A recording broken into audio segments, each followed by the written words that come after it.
Hello students, welcome back to my YouTube channel NK classes by Kalpana ma'am.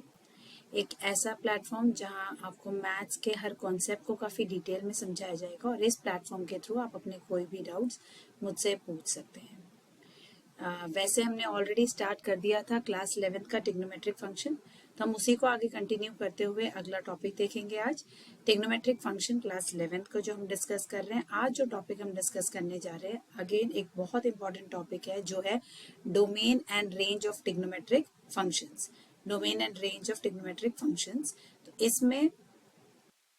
इसमें basically हम जो discuss करेंगे ये डोमेन और रेंज जो हम क्लास 11th में ही सेकेंड चैप्टर रिलेशन फंक्शंस पे पढ़ चुके हैं, पर हम डोमेन रेंज फंक्शंस के बारे में पढ़ा था। अब हम कौन से फंक्शन के बारे में बात कर रहे हैं? ट्रिग्नोमेट्रिक फंक्शन, क्योंकि ये चैप्टर ही हमारा ट्रिग्नोमेट्रिक फंक्शन है। तो जो ये ट्रिग्नोमेट्रिक फंक्शंस होते हैं इनके डोमेन, इनका रेंज क्या है, राइट? तो ये बहुत बहुत ही इम्पॉर्टेंट टॉपिक है। आपको ये बहुत इम्पोर्टेंट सिर्फ 11th-12th के पॉइंट ऑफ व्यू से ही नहीं, जैसे मैंने बिगनिंग में ही आपको बता रखा है, ये चैप्टर आपके कॉम्पिटिटिव एग्जाम के पॉइंट ऑफ व्यू से भी बहुत इंपॉर्टेंट है। तो डोमेन रेंज की क्लैरिटी होना बहुत ज़रूरी है, स्पेशली इन ट्रिग्नोमेट्रिक फंक्शंस की। तो देखते हैं domain and range of trigonometric functions. तो इसमें आगे बढ़ने से पहले आपको ये पता होना चाहिए कि डोमेन और रेंज होता क्या है। ये हम ऑलरेडी डिस्कस कर चुके हैं क्लास 11th के सेकेंड चैप्टर, दैट इज आपका है रिलेशन फंक्शन। उसमें आपने ऑलरेडी पढ़ा है कि डोमेन क्या होता है, रेंज क्या होता है, राइट? तो एक हल्का सा छोटा सा रिकैप दे लेते हैं। पहले डोमेन क्या है हमारा और रेंज क्या होता है। अगर सिंपल वर्ड्स में बोलूं तो डोमेन हो गया आपके पास, अगर जो भी आप एक रिलेशन के ऑर्डर्ड पेयर्स लिखते हैं, राइट? कोई भी ऑर्डर्ड पेयर लिखते हैं तो उस रिलेशन के जितने भी फर्स्ट एलिमेंट, ऑर्डर्ड पेयर के जो फर्स्ट एलिमेंट का सेट होता है उसे हम डोमेन कहते हैं, करेक्ट? ऑफ कोर्स ये such that a belongs to आपका किसको बिलोंग कर रहा है? पहले वाले सेट को। सपोज मैं कैपिटल ए बोल रही हूँ और जो बी है वो आपके दूसरे सेट को बिलोंग कर रहा है, ठीक है? इस तरीके से। तो कभी भी एक ऑर्डर्ड पेयर हम जब लिख रहे हैं तो उसमें उस रिलेशन के ऑर्डर्ड पेयर में जितने भी फर्स्ट एलिमेंट्स होंगे उन सब का सेट क्या कहलाता है? आपका डोमेन। जबकि रेंज क्या होता है? All the second element of the ordered pair, ठीक है? तो अगर हमारे पास दो सेट्स हैं, सपोज ये है सेट ए, ये है हमारे पास सेट बी, तो अगर इसमें मैं कुछ एलिमेंट लिख रही हूँ 1 2 3 और मैंने यहाँ पे लिखा 1 4 एंड 9, तो मैंने बोला 1 जो है 1 से रिलेटेड है, 2 है 4 से रिलेटेड और 3 है 9 से रिलेटेड। तो इस रिलेशन में जब आप इसके ऑर्डर्ड पेयर लिखेंगे तो आप लिखेंगे 1, 1, 2, 4 and next will be 3, 9, right? ये होगा वो ऑर्डर्ड पेयर। तो इसमें जितने भी, अभी मैंने आपको क्या समझाया, जो भी फर्स्ट एलिमेंट का सेट ऑर्डर्ड पेयर में जो भी फर्स्ट एलिमेंट होंगे उनका इंटायर सेट आपका क्या कहलाएगा? डोमेन। तो ये है आपके डोमेन। डोमेन क्या आएगा? 1 2 एंड 3। डोमेन के एलिमेंट्स क्या है? 1 2 और 3 होंगे domain. This will be your domain. और रेंज क्या होगा? वो एलिमेंट्स जो इससे रिलेटेड रिलेशन में ही होंगे, पर वो कौन से एलिमेंट्स होंगे? जो सेकेंड एलिमेंट्स होंगे इस ऑर्डर्ड पेयर के। तो आपके पास रेंज आ जाएगी 1 4 9। और इसको एक बेटर वे में आप इस तरीके से समझ सकते हैं, क्योंकि आप ट्रिग्नोमेट्रिक फंक्शन के टर्म्स में बात करेंगे तो हम उसके टर्म्स में अगर देखें तो आप ये समझ सकते हो कि अगर मैं एक फंक्शन लिख रही हूँ y is equal to F of X, तो whatever possible values x can take, right? So possible values x can take, जो भी पॉसिबल वैल्यू x ले सकता है वो सारे पॉसिबल वैल्यूज आपको हमेशा क्या देंगे? वो डोमेन बनाएंगे आपका, राइट? वो डोमेन होगा।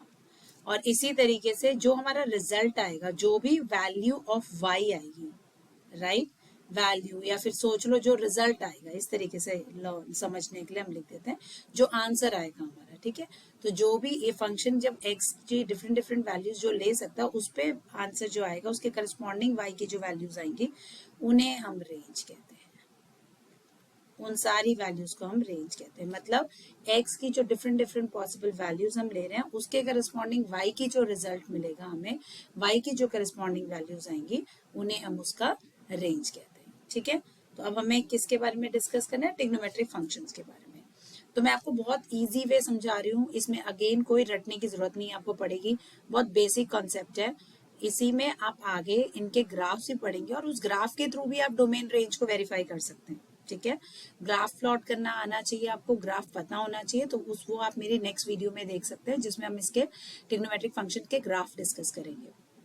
अगेन उसमें भी मैं डोमेन रेंज बताऊंगी। अभी मैं बिना ग्राफ के भी अगर आप डोमेन रेंज पता करना चाह रहे हैं तो हम कैसे पता करेंगे। ठीक है, हर बार आप ग्राफ बना के तो नहीं देखेंगे, तो कैसे आप याद कर सकते हैं या याद रख सकते हैं।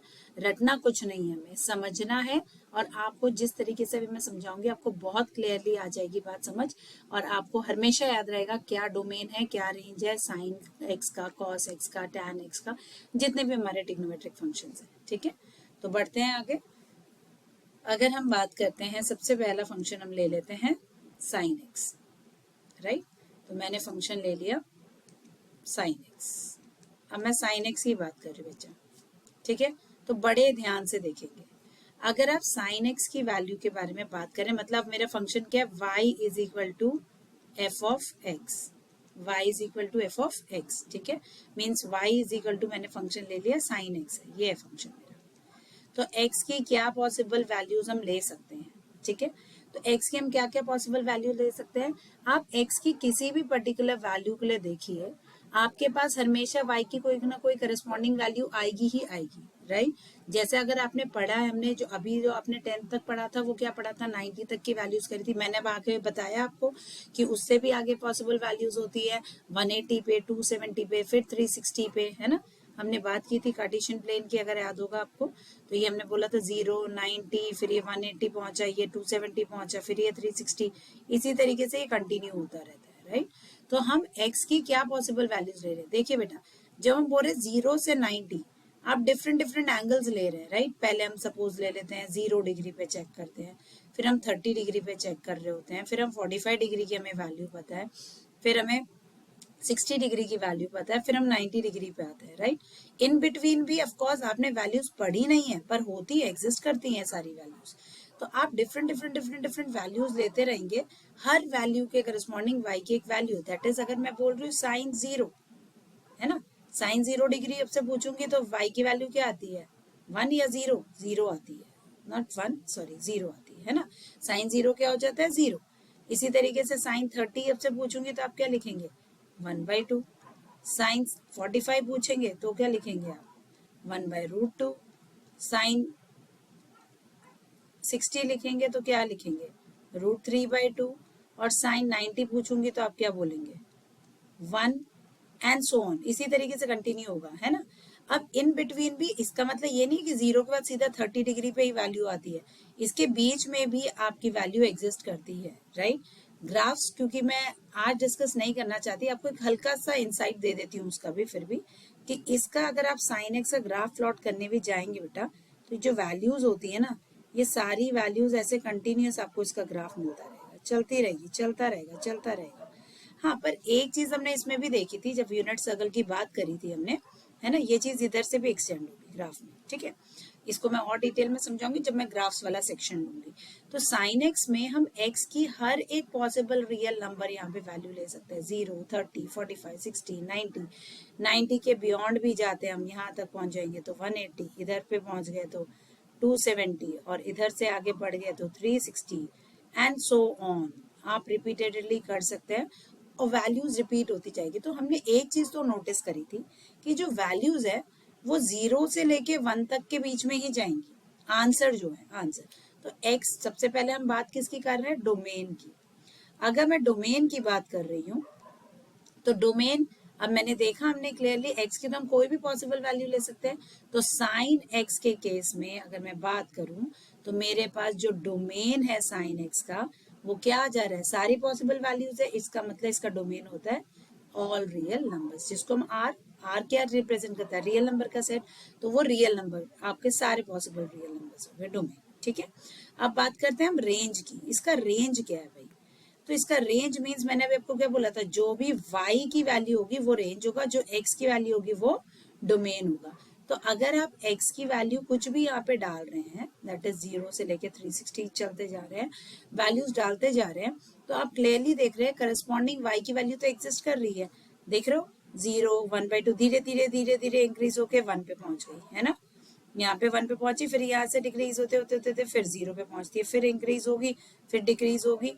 तो घूम फिर के वैल्यू कहाँ से कहाँ जा रही है, 0 से लेके 1 तक ही जा रही है क्या? देखो 0 से लेके यहाँ पहुंची 1, 1 से फिर नीचे को आएगी, यहाँ पहुंचा 0, फिर यहाँ से नीचे आए तो क्या पहुंचेगा, -1, फिर वापस आ जाएगा 0। तो इसका मतलब इसकी वैल्यू 0 से तो चल रही है, पर कहाँ जा रही, कहाँ तक है, -1। तो मिनिमम वैल्यू -1, 0।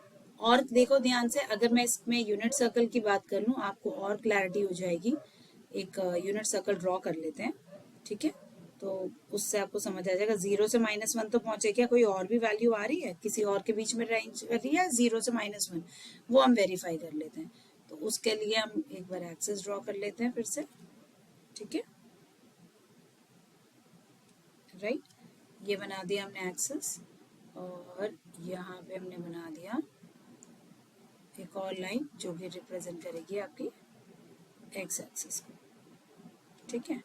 इसको थोड़ा नीचे ड्रैग कर लेते हैं बस। अब यहाँ पे देखो, ये कोऑर्डिनेट्स हम जो लिख रहे थे, यहाँ कोऑर्डिनेट्स मैं री लिख देती हूँ, और आपको याद होगा कोऑर्डिनेट मैंने आपको इसमें बता रखा था, जब भी यूनिट सर्कल की बात कर रहे हैं तो इस सर्कल में आप कोई भी पॉइंट लोगे तो कोऑर्डिनेट्स हमेशा रहेंगे cos theta sin theta if it is a unit circle, otherwise r cos theta r sin theta.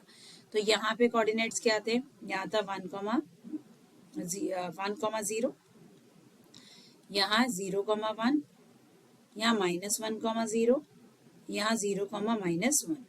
अब बड़े ध्यान से आप देखो, साइन के बारे में हम बात कर रहे हैं, तो साइन की वैल्यूज क्या क्या आ रही है, यहाँ देखो मिनिमम कहाँ तक जा रहा है और मैक्सिमम कहाँ तक जा रहा है, किस रेंज पे जा रहा है। पहले आ रही है 0, फिर आ रहा है 1, फिर से आ रहा है 0, और फिर आ रहा है -1। तो मिनिमम वैल्यू तो आ रही है -1, और मैक्सिमम वैल्यू क्या आ रही है, 1। तो जब मैं इसका रेंज बोलूंगी, इसका रेंज क्या हो जाएगा, कहाँ से कहाँ लाई करेगा, -1 से लेके 1, राइट।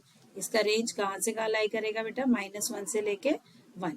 अब इसमें ये याद रखना है, अब देखो -1 और 1 भी पॉसिबल वैल्यूज है, आ रही है ना, देखो यहाँ दिख रहा है आपको 1 आ रहा है ना 90 पे, 1 आ रहा है 90 पे। जब इवन आप यहाँ पे आएंगे, मतलब 270 डिग्रीज पे, राइट, ये 190 हो गया, ये 180 हो गया, यहाँ 270 हो गया, राइट। 270 डिग्रीज में आ रहे हैं, तो यहाँ पे आपके पास वैल्यू क्या आ रही है, -1 आ रही है, करेक्ट। और उसके बाद वापस इधर पे आ रहे हैं, तो फिर क्या आ रही है, 0 मीन्स 2 पाई पे, और 2 पाई से फिर आगे बियॉन्ड जा रहे हैं, तो फिर से आपके पास 1 आ रही है जो रिपीट होती जा रही है, करेक्ट। तो हम ये बोल सकते हैं जो इसका रेंज है उसमें -1 भी एक पॉसिबल वैल्यू आ रही है और 1 भी एक पॉसिबल वैल्यू आ रही है, और इसी के बीच में उसकी वैल्यूज लाई कर रही है, राइट। तो हम इसे क्लियरली लिख सकते हैं कि जो इसका रेंज होगा, बोथ आर इंक्लूडेड। जब भी कोई चीज इंक्लूड होती है तो हम कैसा ब्रैकेट लगाते हैं, close interval. So close interval -1 to 1, इसका मतलब -1 भी आ सकता है, 1 भी आ सकता है, और इसके बीच के जितने पॉसिबल रियल नंबर्स हैं वो सारे एग्जिस्टिंग होंगे, किसके लिए, साइन फंक्शन के लिए, ठीक है। तो एक चीज हमें क्लियरली समझ आ गई, जब हम साइन फंक्शन की बात कर रहे हैं तो उसका डोमेन क्या है, r, जो कि और पॉसिबल वैल्यूज ले सकता है, राइट। और रेंज क्या हो जाएगी उसकी, -1 से 1, क्योंकि जो आंसर हमारे पास आएगा वो सिर्फ कहाँ से कहाँ पे आ रहा है हमारे पास, वो हमारे पास -1 से लेके 1 के रेंज में ही आ सकता है, जिसमें -1 और 1 इंक्लूडेड है। और ये बात प्लीज अपने दिमाग में बैठा लें, याद रख लें कि ब्रैकेट यहाँ बहुत इंपॉर्टेंट रोल प्ले करता है, ब्रैकेट क्लोज ब्रैकेट ही होगा। अगर आप क्लोज ब्रैकेट बनाएंगे तो इसका मतलब क्या है, -1 और 1 इंक्लूडेड है इसमें, ठीक है, सिंपल हो गया। तो ये हमने किसका डिस्कशन किया, हमने डिस्कस कर लिया साइन एक्स का, राइट। ये साइन एक्स की हमने डिस्कशन कर ली। अब मूव करते हैं हम कॉस एक्स पे बेटा। तो कॉस एक्स भी सिमिलर होता है साइन एक्स के बेटा, कॉस एक्स का भी फंक्शन ऐसा ही होता है। आप कॉस की भी अगर कोई वैल्यूज देखेंगे, सेम वो यूनिट सर्कल का कॉन्सेप्ट में ध्यान रखते हुए, देखो हम पिछले वाले में ही देख लेते हैं। अब देखो कॉस की वैल्यूज भी कहाँ से कहाँ जा रही है, आप पहले तो कॉस में सेम हम थीटा डिफरेंट थीटास ले सकते हैं, तो all possible values, all real values ले सकते हो। इसका मतलब इसका डोमेन क्या हो गया, आर हो गया। अब जब कॉस थीटा की मैं बाकी बात करूं, आंसर क्या आ रहा है, वाई की वैल्यू क्या आ रही है, तो यहाँ पे देखो कॉस थीटा, मैं दूसरा कलर का पेन ले लेती हूँ सो दैट, या हाईलाइटर ले लेते हैं। तो यहाँ देखो कॉस थीटा क्या आ रहा है, 1 आ रहा है यहाँ पे, फिर क्या आ रहा है, 0 आ रहा है, फिर क्या आ रहा है, -1 आ रहा है, फिर क्या आ रहा है, फिर से 0 आ रहा है, फिर 1 आ रहा है। तो इसका मतलब अगेन इसकी भी मिनिमम वैल्यू जा रही है -1 तक और मैक्सिमम वैल्यू जा रही है 1 तक, राइट। तो ये और साइन फंक्शन ऑलमोस्ट सेम होते हैं। तो आपको ये ऑफ कोर्स पर ग्राफ डिफरेंट होगा, राइट, क्योंकि अगर आपने उसका टेबल आपको पता हो तो पता है ना, जब हम साइन 0 की वैल्यू बोलते हैं 0 पर कॉस 0 0 नहीं होता, कॉस 0 1 होता है। तो ग्राफ ऑफ कोर्स चेंज होगा, पर जो डोमेन और रेंज है वो सेम रह रही है, क्योंकि possible values of x again वो भी कोई भी रियल नंबर्स ले सकता है। तो हम बोल सकते हैं अगेन इसमें क्या होगा, जो डोमेन है that will be what, again all real numbers, और जो इसकी रेंज होगी सेम उसी तरीके से, कहां से कहां जा रहा था, -1 से 1, और हमने देखा -1 भी इंक्लूडेड है और 1 भी इंक्लूडेड है। तो it will be close interval -1 to 1, it will be a close interval from -1 to 1। आपको ये ध्यान रखना है, ठीक है। अब बात कर लेते हैं हम tan की। चलिए y is equal to tan x, अब ये फंक्शन ले लिया हमने। अब इसको याद रखने के लिए कुछ आपको रटने की जरूरत नहीं है, सबको सिंपल पता है। tan x को हम क्या लिख सकते हैं, sin x upon cos x। तो डेफिनेटली जब ये फंक्शन को डिफाइन होना होगा, हमें पता है डिनोमिनेटर कभी भी इक्वल टू 0 नहीं हो सकता। तो हमें यही याद करने की कोशिश करनी पड़ेगी, भाई cos x कहाँ कहाँ 0 होता है। जब हमने पहले डिस्कस किया है, मैंने फर्स्ट वीडियो में आपको यही डिस्कशन में बताया था कि cos कहाँ कहाँ 0 होता है और sin कहाँ कहाँ 0 होता है, राइट। तो अब जब मैं इसमें बोलूंगी इसका डोमेन बताओ, भाई मुझे tan फंक्शन का डोमेन बताओ, तो डोमेन बताने के लिए पॉसिबल वैल्यूज ऑफ एक्स को ही बोलते हैं ना डोमेन। तो इसमें मुझे एक चीज का ध्यान रखना है, भाई नीचे का डिनोमिनेटर 0 नहीं होना चाहिए, मतलब cos x 0 नहीं बनना चाहिए। तो cos x 0 होता कहाँ है, cos x कहाँ होता है 0, देखें जरा, यूनिट सर्कल बनाया था हमने, ये रहा हमारा यूनिट सर्कल। तो cos x है पहला वाला एलिमेंट, तो यहाँ देखो ये है 1, यहाँ पे आ गया 0 cos x, और यहाँ पे भी आ गया 0 cos x। इसका मतलब कहाँ आ रहा है, ये है 90 डिग्रीज और ये कितना होता है 270 डिग्रीज, राइट। जैसे आप बोल सकते हो क्या है ये π/2, और ये कितना होता है 3π/2, करेक्ट। π/2, 3π/2, फिर 5π/2, फिर 7π/2। तो हम ये बोल सकते हैं कि जो cos फंक्शन है वो ऑड मल्टीपल्स ऑफ π/2 पे 0 हो रहा है। ये हमने डिस्कस किया है, ऑड मल्टीपल्स ऑफ π/2। तो cos x odd multiples of π/2 को कैसे रिप्रेजेंट करते हैं हम, 2n + 1 π/2, है ना। ये ऑड मल्टीपल ऑफ 5/2 को रिप्रेजेंट कर रहा है, जहां n जो है वो किसको बिलोंग करता है, इंटीजर्स को बिलोंग करता है, राइट। तो cos x जो है वो इक्वल टू 0 कब होता है, जब भी ऑड मल्टीपल ऑफ 5/2 होंगे वहां cos 0 हो जाएगा। तो हमें यही कंडीशन तो ध्यान रखनी है कि ये 0 नहीं होना चाहिए। तो इसका मतलब इसका जब हम डोमेन बात करेंगे वो कोई भी पॉसिबल रियल नंबर ले सकता है, पर सिर्फ किनको नहीं ले सकता, वो सिर्फ और सिर्फ ऑड मल्टीपल्स ऑफ 5/2 को नहीं ले सकता, राइट। तो सारे रियल नंबर्स में से आपको किन को हटाना पड़ेगा, आपको हटाना पड़ेगा odd multiples of 5/2, right. Odd multiples of 5/2 where n belongs to integer. आप स्टेटमेंट में लिखना चाहे तो आप लिख सकते हैं, डोमेन क्या हो जाएगा इसका, ऑल रियल नंबर्स एक्सेप्ट, क्या बोलेंगे, odd multiples of, except odd multiples of π/2। हो गया प्रॉब्लम सॉल्व। देखो सिंपल चीज है, आपने बस tan x की एक्सपेंशन लिखी, sin x upon cos x, denominator 0 नहीं होना चाहिए। तो हम सबको पता है कोई भी फंक्शन तभी डिफाइंड होगा अगर रैशनल फंक्शन मींस आप p/q फॉर्म में लिख रहे हैं, तो डिनोमिनेटर जो होगा क्यूब और 0 नहीं होना चाहिए, अदरवाइज फंक्शन डिफाइन नहीं हो पाएगा। तो वो 0 कहाँ होगा, हमारे पास cos x कहाँ 0 होगा, हमें पता है cos x हर एक ऑड मल्टीपल ऑफ 5/2 पे क्या हो जाएगा 0। तो क्लियर हो गया, हमें वो सारे रियल नंबर्स तो ले सकता है, पर सिर्फ क्या नहीं ले सकता, ऑड मल्टीपल्स ऑफ π/2 को वो अपने साथ नहीं ले सकता। अब बात करते हैं हम इसके रेंज की। तो इसके रेंज में अगर आप बात करोगे तो tan x का जो रेंज है, राइट, आपने जैसे 90 तक की भी आपको वैल्यू पता है, अगर हम इसमें भी आए तो हमारे पास यहाँ पे देखो वैल्यूज जो होती हैं, यहाँ के लिए हम बात करेंगे तो हमें tan x के लिए वैल्यूज आप बेसिकली ऐसे निकालते हो ना, sin theta upon cos theta कर लेते हो, करेक्ट। वहीं पे एक्सप्लेन कर देती हूँ आपको। जब हम tan x की बात कर रहे हैं तो tan x में हम क्या करते हैं, sin theta upon cos theta, और फिर हमें वैल्यूज पता चल जाती है, करेक्ट। तो यहाँ पे अगर आप देखेंगे तो tan की वैल्यूज क्या आती है, tan 0 पे कितना होता है, 0 होता है, राइट। देन उसके बाद आगे बढ़ते हैं, tan 30 डिग्रीज आप लोग ने पढ़ा है, वो होता है 1/√3। फिर tan 45 पढ़ा है, वो होता है 1। मैं यहाँ लिख देती हूँ, ये 0 डिग्री के लिए है, ये tan की बात कर रही हूँ मैं सिर्फ, ठीक है। ये tan x की बात हो रही है 0 डिग्री पे। ये हमारा होता है 30 डिग्रीज पे, ये होता है 45 डिग्रीज पे, करेक्ट। और वैसे ही हमारे पास नेक्स्ट क्या आएगा, 45 डिग्रीज हो गए, उसके बाद हमारे पास 60 डिग्री होता है, तो उसमें होता है √3 60 डिग्रीज पे। और 90 डिग्रीज में हम बोलते हैं वो क्या हो जाता है, नॉट डिफाइंड या इन्फिनिटी तक, क्योंकि इन पे टच नहीं कर रहा होगा, ठीक है। तो अब यहाँ पे जब हम इसके यूनिट सर्कल के थ्रू अगर बात कर लें तो डेफिनेटली ये वैल्यूज भी आगे जाके रिपीट होंगी ना। 90 के बाद फिर फर्दर कहाँ जाएगा, 180 डिग्रीज पे भी वैल्यूज एग्जिस्ट करेंगी। फिर नीचे जाएंगे, देखिए अगर मैं इसका यूनिट सर्कल एक ड्रॉ कर दूं, यहीं पे कर देती हूँ, ये सर्कल ड्रॉ कर लेते हैं यहाँ पे, सॉरी इसको अंडू कर देते हैं बेटा।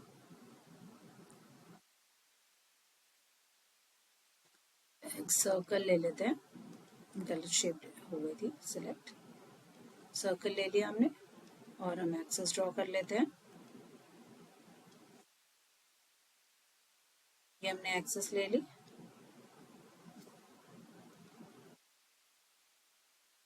यहाँ से भी करेक्ट सर्कल, और ये एक्सेस बना दी हमने। तो अब यहाँ पे देखो, बड़े ध्यान से देखेंगे, ठीक है। तो अब हमारे पास tan x की वैल्यूज ये है हमारे पास 90 तक की तो वैल्यूज हमने कैलकुलेट करके बता दी भैया क्या आ रही है हमारी। अब उसके बियॉन्ड जाएंगे, 90 के बियॉन्ड जा रहे हैं हम, जहां तक पहुंच रहे हैं दैट इज 180 डिग्रीज, या पाई बोल सकते हैं आप इसे। ये पाई/2 तक की हमने लिख दी। अब देखो पाई तक आने पे फिर वैल्यूज यहाँ पे आएंगी, और यहाँ पे कोऑर्डिनेट, इस पॉइंट का अगर मैं कोऑर्डिनेट की बात करूँ तो कोऑर्डिनेट क्या होगा इसका, -1, ठीक है।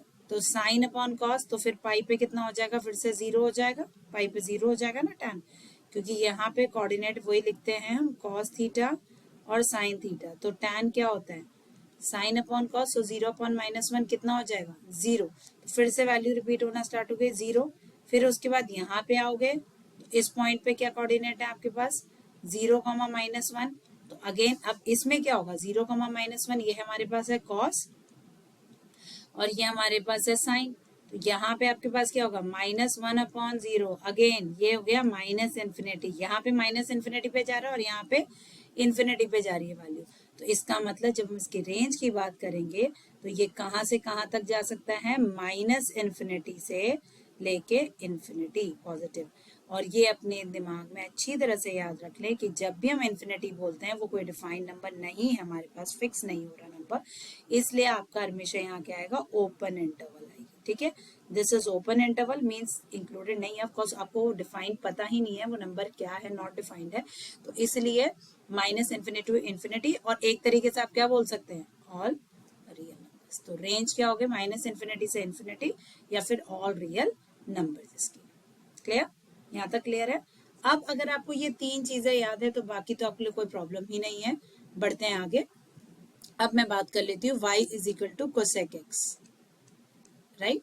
y is equal to cosec x, again cosec x को कैसे लिखेंगे, 1/sin x, सेम वही कंडीशन, sin x 0 नहीं होना चाहिए। अब sin x कहाँ 0 होता था, sin x कहाँ 0 होता था, आपको अभी देख लेते हैं इसमें। sin x देखो, ये कोऑर्डिनेट हमारे पास होता है 1,0, ये होता है 0,1। अब साइन एक्स हमारे पास है सेकंड कोऑर्डिनेट, तो कहाँ हो रहा है, यहाँ हो रहा है, फिर यहाँ हो रहा है, फिर से यहाँ होगा, तो मतलब 0, फिर उसके 0, फिर उसके बाद पाई, उसके बाद 2 पाई, उसके बाद 3 pi and 4 pi, so n pi, right. All integer multiple of pi पे साइन 0 हो जाता है, इसका मतलब उस पे फंक्शन डिफाइन नहीं होगा, तो हमको डिनोमिनेटर का, इसका मतलब ये हो गया डिनोमिनेटर 0 नहीं होना चाहिए, ठीक है।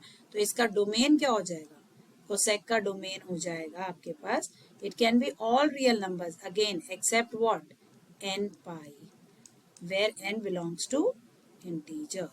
और n पाई का मतलब क्या हुआ, इसको स्टेटमेंट में लिखना चाहे तो आप लिख सकते हैं all real numbers, right, all real numbers except what, except integer multiple of pi, integral multiples of pi, integral multiple of pi, ठीक है। और रेंज क्या हो जाएगी इसकी रेंज क्या हो जाएगी। जब इसकी रेंज की बात करें तो इसमें हमें क्या करना है, अब हमें इसमें सारी वैल्यूज डाल डाल के देखनी है ना। जब आप डाल के देखेंगे तो आपको पता चलेगा इसका डोमेन तो हमें पता चल गया कि क्या क्या है, तो उसके करस्पॉन्डिंग जो भी एक्स की वैल्यू आप लेंगे उसके करस्पॉन्डिंग जो वाई की वैल्यू आती है वो उसका रेंज डिफाइन करेगी, ठीक है। और इसका ग्राफ जब आप देखेंगे, जो साइन का ग्राफ होता है उस ग्राफ के जस्ट रिवर्स फॉर्म में बनता है ये, राइट। सो जो रेंज होगा उसके लिए हम क्या करेंगे, अगेन कोसेक एक्स जो है 1/sin x है, राइट। तो अब जो साइन की वैल्यूज होती है हमें पता है उसका रेसिप्रोकल आता है आपका कॉस। तो हमें जैसे पता है साइन जीरो की अगर मैं बात करूंगी तो साइन जीरो कितना होता है, जीरो होता है, ठीक है। साइन 30 डिग्री, 45, 60, 90, अभी फिलहाल मैं इतना ही लिख रही हूँ। तो 30 डिग्री पे हमें पता है कितना है, 1/2 है। 45 पे कितना है हमारा, 1/√2 है। 60 डिग्री पे कितना होता है, √3/2 होता है। और 90 डिग्री पे कितना होता है, 1 होता है। तो इसका रेसिप्रोकल अगर कोसेक के लिए बात करूंगी मैं, तो कोसेक थीटा में, दैट इज कोसेक जीरो की बात करेंगे तो वैल्यू कितनी हो जाएगी, कोसेक जीरो पे कितना हो जाएगा आपका, ये जीरो है, इसका reciprocal 1/0, that is what, infinity, not defined, ठीक है। 1/2 इसका हो जाएगा 2, इसका हो जाएगा √2, ये हो जाएगा 2/√3, और ये 1 है तो 1 का रेसिप्रोकल तो 1 ही रहेगा, राइट। सिमिलरली आगे प्रोसीड करेंगे तो हमें वैल्यूज मिलती जाएंगी। तो हम इसमें क्लियरली देख सकते हैं कि जो वैल्यूज होंगी हमारी रेंज के लिए वो अगेन इन्फिनिटी तक जा रहा है, सेम वे नेगेटिव इन्फिनिटी पे भी जाएगा, ठीक है। तो इन्फिनिटी माइनस इन्फिनिटी पे भी जा रहा है, पर कंडीशन ये कह रही है कि x की जब आप, हम कौन सी वैल्यूज नहीं डाल सकते, जहाँ पे ये जीरो हो रहा है, एन पाई वाली चीजें हट रही है ना। तो हमारे पास सारी पॉसिबल वैल्यूज आ रही है, आपको दिख रहा है यहाँ पे जो वैल्यूज आ रही है इसमें इन्फिनिटी भी आ रहा है, माइनस इन्फिनिटी भी आएगा, 90 आ रहा है तो 3π/2 में -1 भी आएगा हमारे पास। तो हमारे पास सारी पॉसिबल वैल्यूज है। अगर मैं बोल रही हूँ माइनस इन्फिनिटी से इन्फिनिटी, ठीक है, तो इसका मतलब क्या, ये रियल नंबर्स को ही रिप्रेजेंट कर रहा है बेसिकली। तो हम ये बोल सकते हैं ये सारे रियल नंबर्स पॉसिबल हो सकते हैं इसमें, बस उसमें से आपके कोई भी वैल्यू -1 से लेके 1 तक इंक्लूड नहीं होगी। अब बड़े ध्यान से देखिए, बच्चे कंफ्यूज हो जाते हैं, मैम आपने यहाँ ओपन इंटरवल क्यों डाल दिया। इसलिए डाला क्योंकि -1 और 1 तो पॉसिबल वैल्यू है ना, आ सकती हैं, तो वो तो इंक्लूडेड है। तो हम बोल रहे रेंज में -1 से 1 के बीच की जो वैल्यूज है वो इंक्लूडेड नहीं है, वो हटानी पड़ेंगी आपको सारी। तो इसलिए रियल नंबर में मैंने ओपन इंटरवल रखा -1 से 1। आई होप सो ये पॉइंट क्लियर हो गया होगा, ठीक है। ये हमारा आ गया कोसेक का। इसी तरीके से मैं किसका फाइंड कर सकती हूँ, सेक का भी फाइंड कर सकते हैं। y = sec x लिख लेते हैं यहाँ पे। अब sec x है तो 1/cos होगा भाई, सो 1/cos x।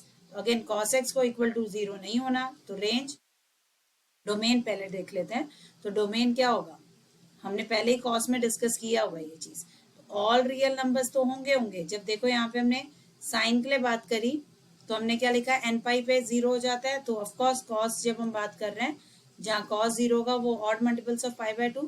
So all real numbers except odd multiples of π/2, correct. Odd multiples of π/2 ये हुआ, जहाँ पे एन आपका ऑफकोर्स इंटीजर को बिलोंग कर रहा है, ये तो डोमेन हो जाएगा उसका। अब इसमें रेंज क्या होगी, range is same as of what, cosec का जो हमने बनाया। तो हम इसमें भी बोलेंगे ऑल रियल नंबर्स, क्योंकि आप अगर वही वैल्यूज चेक करके देखेंगे तो आपको क्लियरली बात समझ आ जाएगी मैं जो बता रही हूँ। जैसे मैंने इसमें एक्सप्लेन किया साइन के रेसिप्रोकल से कोसेक को, सेम वे आप रिलेट कर सकते हैं कॉस के रेसिप्रोकल से सेक को, ठीक है। सो रियल नंबर्स अगेन क्या इंक्लूड नहीं हो सकता, -1 से लेके 1 तक की वैल्यूज इसमें इंक्लूडेड नहीं होगी। और फाइनली हम बात करते हैं y = tan x की। तो tan x को हम कैसे लिख सकते हैं, सॉरी नॉट tan x का रेसिप्रोकल बेसिकली। तो इसको हम लिख देते हैं y = cot x लिख देते हैं। जस्ट अ सेकेंड, इसको करेक्ट कर लूँ, है ना। तो हम अभी लिख रहे हैं cot x के लिए। सो y = cot x मतलब वो है 1/tan x, है ना, 1/tan x। और tan x को मैं चाहूँ तो इसको इवन ऐसे लिख सकती हूँ, cot x बेसिकली क्या होता है आपका cos x upon sin x, है ना। तो अगेन sin x की वैल्यू 0 नहीं होनी चाहिए। तो इसका डोमेन क्या हो जाएगा, इसका डोमेन क्या हो जाएगा, सेम इसका डोमेन वही होगा। अगर हम cos के और sin 0 नहीं होना चाहिए तो मतलब ऑल रियल नंबर्स होंगे, एक्सेप्ट क्या नहीं हो सकता, इंटीग्रल मल्टीपल ऑफ पाई नहीं हो सकता, राइट। ऑफ कोर्स जहां पे भी मैं n लिख रही हूँ, n बिलोंग्स टू इंटीजर। ये डोमेन वाली बात क्लियर है। ये सेम वही चीज लॉजिक आ रही है आपकी बार बार, दैट इज साइन एक्स कहाँ पे जीरो होता है। साइन एक्स हमें क्लियरली दिख रहा है, साइन एक्स जीरो होता है n पाई मल्टीपल पे, तो हमने वही मेंशन कर दिया, साइन एक्स वहां जीरो होता है, तो इसलिए हम सारे रियल नंबर्स ले सकते हैं एक्सेप्ट इंटीग्रल मल्टीपल ऑफ पाई को छोड़ के, ठीक है। और सेम वे इसके रेंज की बात करेंगे तो हमें कॉट पता है, कॉट किसका रेसिप्रोकल हो जाएगा, कॉट आपका हो जाता है रेसिप्रोकल किसका, टैन का, करेक्ट। तो टैन की वैल्यूज के करस्पॉन्डिंग अगर आप देखेंगे तो इसमें जो हमारे पास रेंज आएगी वो होगी माइनस इन्फिनिटी से इन्फिनिटी, मतलब ऑल रियल नंबर्स हो जाएंगे फिर से, क्योंकि अगर आपने टैन का रेफर करोगे तो हमने उसमें भी देखा था माइनस इन्फिनिटी टू इन्फिनिटी, तो इसमें भी वैसे ही जा रहा है हमारे पास, वहां जीरो भी पॉसिबल केस आता है, तो हमारे पास यहाँ इसकी रेंज भी क्या हो जाएगी, that is minus infinity to infinity, या फिर आप बोल सकते हैं all real numbers, right. I hope so जो आज हमने डिस्कस किया इसने आपको हेल्प किया होगा डोमेन रेंज को एक इजी वे में समझने के लिए।